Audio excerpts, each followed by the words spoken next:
প্রতিটা ভুল মানুষকে একটি করে শিক্ষা দেয়, আর প্রত্যেকটা শিক্ষা একজন ব্যক্তিকে পরিবর্তন করে দেয়। মায়া জিনিসটা বড়ই মারাত্মক, তবে চেহারার মায়ার থেকে কথার মায়া আরো বেশি মারাত্মক। কুকুর পুষলে মডার্ন আর ছাগল পুষলে গৃহভূত, এটা যারা ভাবেন তারা দয়া করে কুকুরের দুধের চা খাবেন। যাদের বয়স 18 থেকে 30 বছর তারা এই কথাগুলো অবশ্যই মনে রাখবেন। বাইক বা কার চালাবেন সাবধানে চালাবেন। সুন্দরী মেয়েদের পেছনে না ঘুরে ক্যারিয়ার ঘটনে মন দিন। যত বন্ধুদের সাথে হাসি তামাশা করবেন ততই সময় নষ্ট করবেন। রবের ওপর বিশ্বাস রাখুন, ভালো কিছু হবেই। যে কোনো নেশা থেকেই দূরে থাকুন, সেটা মেয়েই হোক না কেন। আবেগের দুনিয়া থেকে বের হয়ে বাস্তবতা বুঝতে শিখুন। কাউকে ভালোবাসার হাজার পথ আছে, কিন্তু তাকে ভোলার কোনো পথ নেই।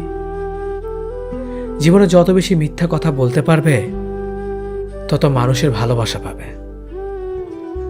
যে বলে অমুক ভালো না তমুক ভালো না, আসলে সে নিজেই ভালো না।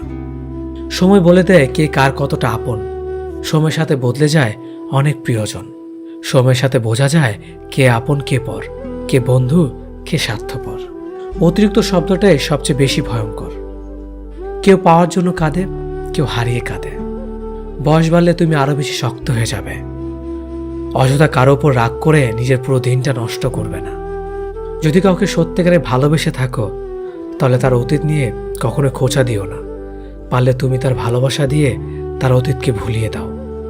মানুষ যখন বিপদে পড়ে তখন বুঝতে পারে পৃথিবীটা কতটা কঠিন আর আপনজনেরা কতটা নিষ্ঠুর। কিছু মেয়ে আছে হঠাৎ করেই রাগে, আবার হঠাৎ করেই কাঁদে, আবার হঠাৎ করেই সব ভুলে যায়। সবাইকে বন্ধু ভাবা বন্ধ করো। যারা তোমাকে সম্মান দেয়, ভালোবাসে, তাদেরকেই বন্ধু বানাও।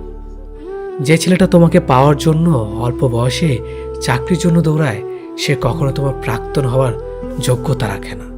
কিছু অভ্যাস পাল্টে ফেলাই উত্তম, নিজের ভালোর জন্য হলেও। জিন্দা থাকলে নিন্দা হবেই, কারণ মৃত্যুর প্রশংসা শত্রুরাও করে। আজ যা নেই একদিন সব পাবে, শুধু প্রয়োজন ধৈর্যের। লড়াই যখন আপন মানুষদের সাথে হয় তখন সেখান থেকে সরে আসেই ভালো।